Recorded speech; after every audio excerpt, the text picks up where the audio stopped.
नमस्कार, आपका बहुत बहुत स्वागत है आपके अपने चैनल लर्न मैथ इजीली में। आज के वीडियो में हम एक बहुत इम्पॉर्टेंट थ्योरम करने जा रहे हैं असेंडिंग चेन कंडीशन की, जहाँ पर हम ये कह रहे हैं कि PID is a ring with ascending chain condition. यानी कि अगर हमारे पास में कोई भी रिंग है R, वो अगर PID है यानी कि प्रिंसिपल आइडियल डोमेन है, तो वो असेंडिंग चेन कंडीशन को सेटिस्फाई करेगा।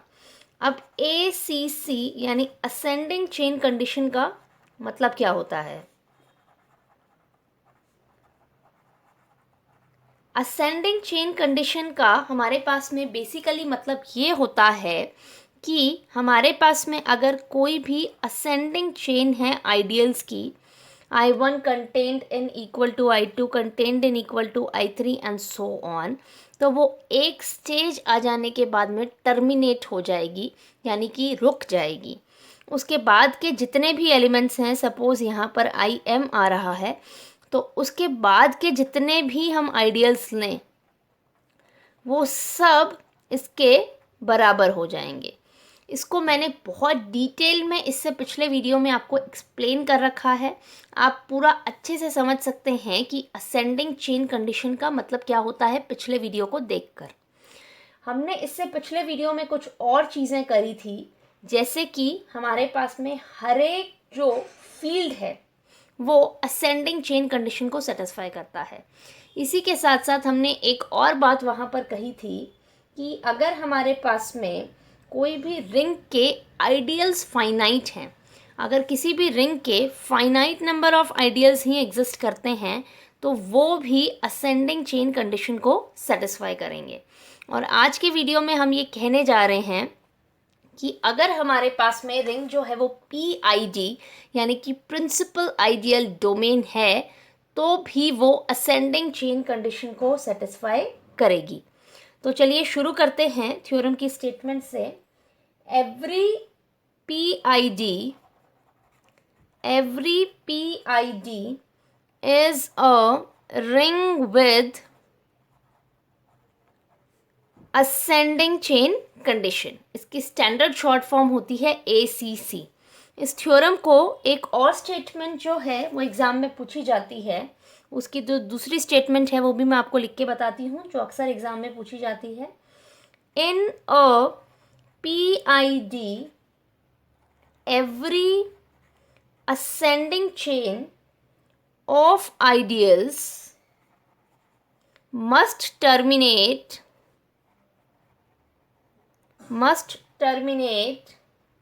after a finite number of steps.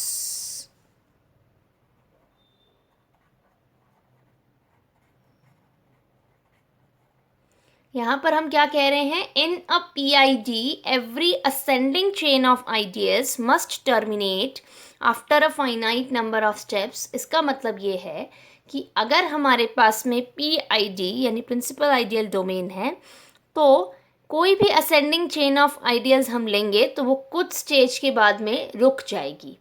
ये हमारे पास में बेसिकली जो ACC की डेफिनेशन है उसको हमने पूरा का पूरा एलैबोरेट करके यहाँ पर लिख लिया है।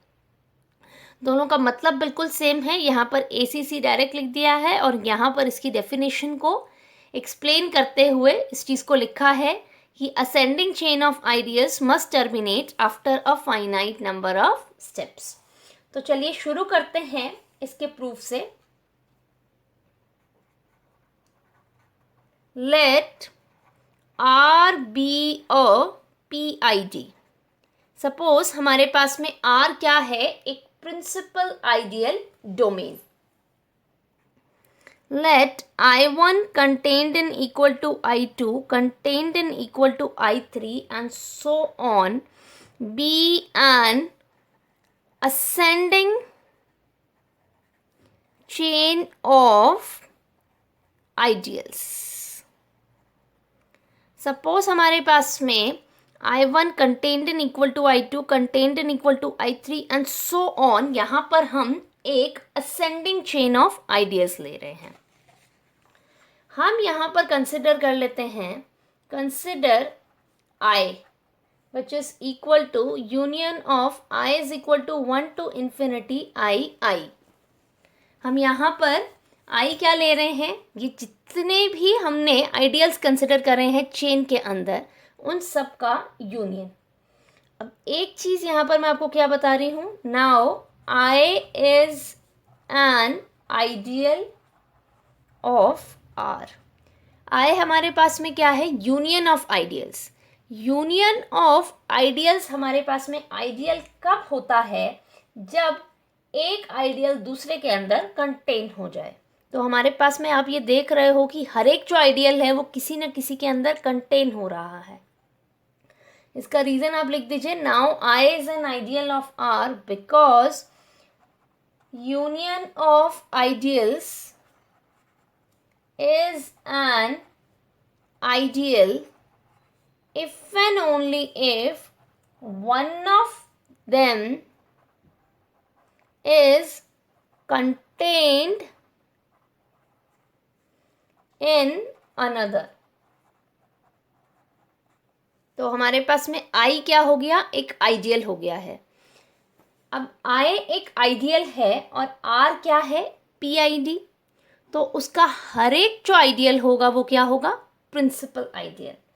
Now R is a PID, therefore every ideal of R is a principal ideal. तो R का हर एक जो आइडियल है वो प्रिंसिपल आइडियल होगा। तो इन पर्टिकुलर हमारे पास में I क्या हो जाएगा, वो भी एक प्रिंसिपल आइडियल हो जाएगा। देयरफॉर इन पर्टिकुलर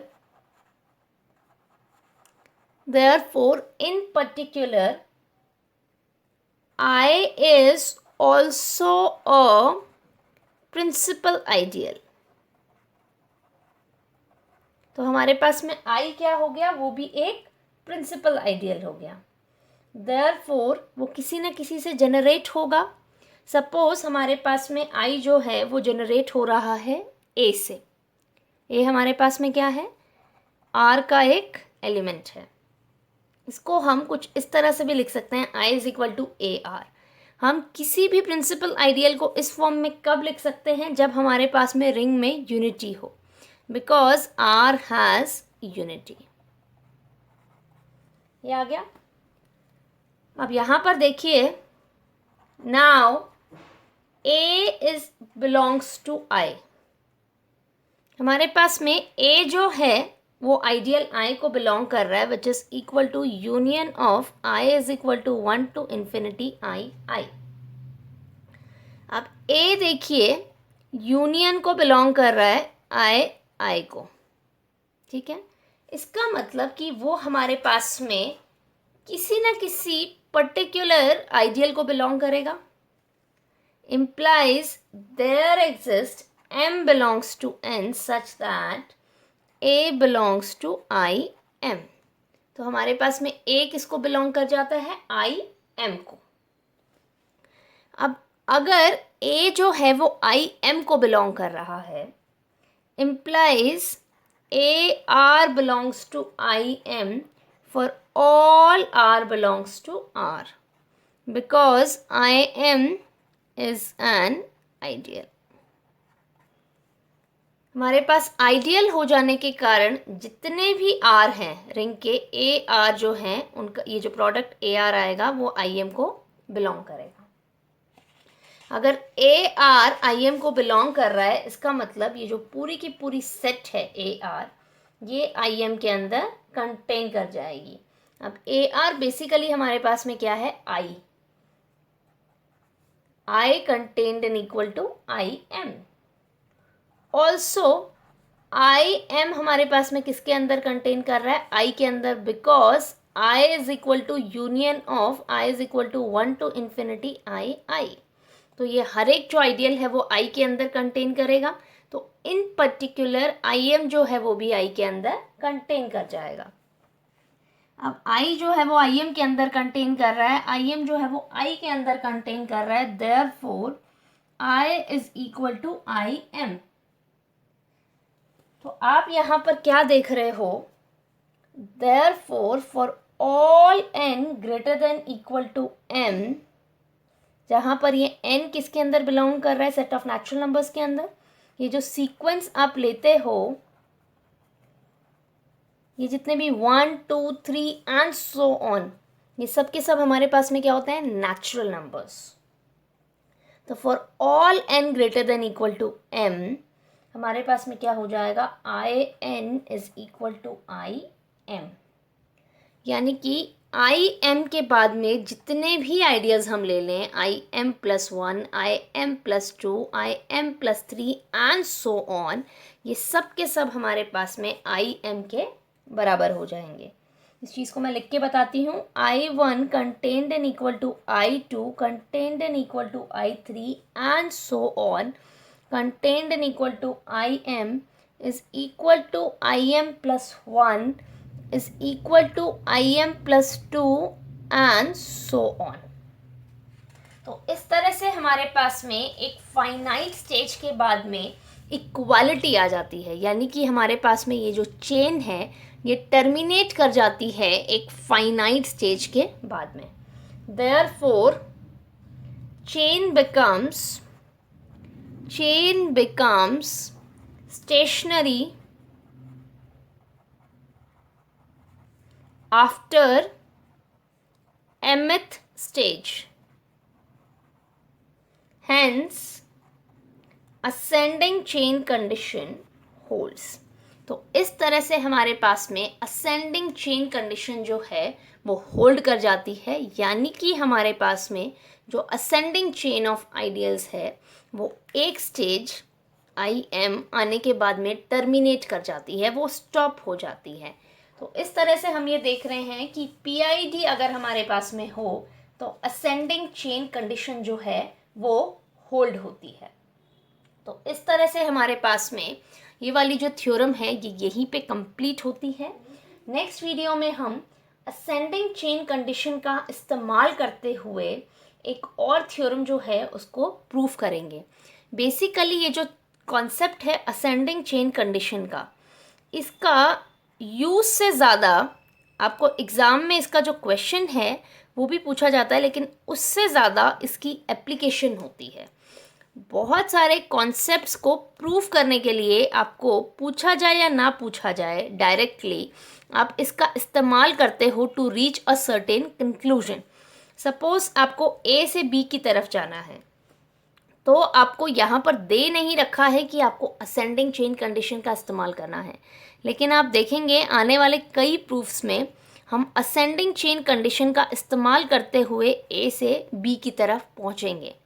ये किस तरह से करेंगे वो हम आने वाले वीडियोस में देखेंगे। इस तरह से आज का ये जो वीडियो है वो यहीं पे कंप्लीट होता है। Thank you so much for watching this.